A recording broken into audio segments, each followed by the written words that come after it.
पूर्व मुख्यमंत्री भूपेश बघेल के घर सीबीआई के छापे के बाद भाजपा और कांग्रेस सोशल मीडिया पर एक बार फिर आमने सामने आ गए हैं। सोशल मीडिया में छत्तीसगढ़ बीजेपी ने अपने सोशल मीडिया प्लेटफॉर्म में एक कार्टून पोस्ट जारी किया है, जिसमें भाजपा ने भूपेश बघेल को भ्रष्टाचार के मगरमच्छ के मुंह के भीतर दिखाया है। वहीं मुख्यमंत्री विष्णुदेव साय ने महादेव सट्टा मामले में कार्रवाई के बाद कांग्रेस के आरोपों का जवाब दिया। उन्होंने कहा कि चाहे कोई बीजेपी का करीबी हो या कांग्रेस का, किसी को छोड़ा नहीं जाएगा। दूसरी तरफ भूपेश बघेल और कांग्रेस सीबीआई छापे को साजिश बता रहे हैं। इस पर सीएम साय ने कहा कि उनके पास और कुछ कहने को नहीं है।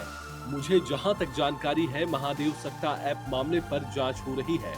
सबको मालूम है कि किस तरह से हमारे छत्तीसगढ़ के युवाओं को सट्टा की लत लगा दी गई थी। उनकी जिंदगी बर्बाद हो रही थी और उसी की जांच सीबीआई कर रही है। जो भी दोषी होंगे बख्शे नहीं जाएंगे। किसी के इसमें बीजेपी या कांग्रेस के करीबी होने का सवाल नहीं है। जिनका भी प्रकरण से लिंक जुड़ा होगा, सब पर कार्रवाई होगी।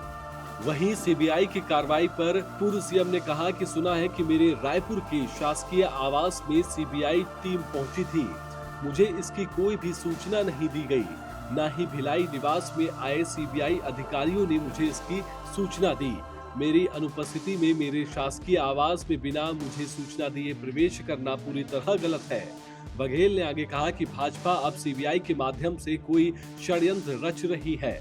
दरअसल सीबीआई का आगमन महादेव सट्टा ऐप के नाम पर हुआ। महादेव ऐप के बारे में देश में कोई नहीं जानता था।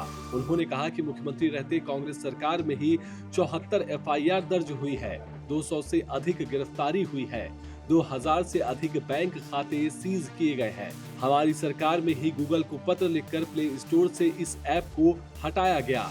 हमने ही कार्रवाई की तो हम पर संरक्षण का आरोप कैसे? ईडी ने झूठी खबर छपवाई कि सौरभ चंद्राकर और रवि उत्पल दुबई में गिरफ्तार हो गए हैं, लेकिन वे वहां शिव कथा की जजमानी करते पाए गए। तो ये कैसी जांच है? फिर बघेल ने सोशल मीडिया पर लिखा कि सीबीआई घर से चली गई है। प्रधानमंत्री जी का आगामी 30 तारीख को छत्तीसगढ़ में आगमन हो रहा है, इसलिए इन रेड के जरिए प्रधानमंत्री जी के भाषण का कंटेंट तैयार किया जा रहा है।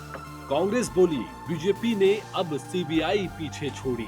कांग्रेस की ओर से कहा गया कि भाजपा ने अब सीबीआई को पीछे छोड़ा है।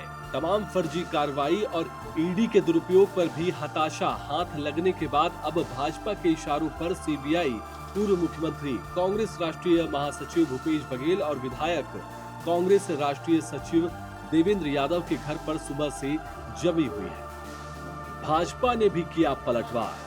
भाजपा प्रदेश अध्यक्ष किरण देव ने सवाल किया कि अगर बघेल और कांग्रेस नेताओं ने कोई गलत काम नहीं किया तो फिर जांच और छापों से इतने बदहवास क्यों है?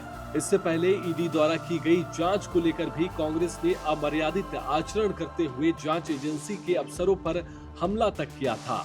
उन्होंने कहा कि जांच एजेंसियों पर हमला करके कांग्रेस ने यह प्रदर्शित किया है कि अपने शासनकाल में उसके सत्ताधीशों ने कुछ गलत किया है, इसलिए कांग्रेस दबाव बनाने के लिए पहले हिंसा तक पर उतारू हो गई।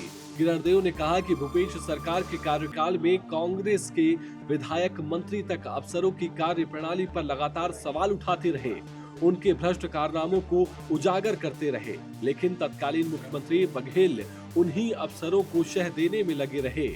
जब जांच शुरू हुई और दोषी अधिकारी, दलाल जेल में डाले गए तो बघेल ने सबसे आगे आकर इसे भाजपा का षड्यंत्र बताया। जेलों में बंद दोषी अधिकारियों की वकालत करने में जरा भी नहीं हिचकिचाए। बहरहाल आरोप प्रत्यारोप के बीच सीबीआई की कार्रवाई जारी है। छत्तीसगढ़ की तमाम खबरों से अपडेट रहने के लिए देखते रहिए खबर विभाग।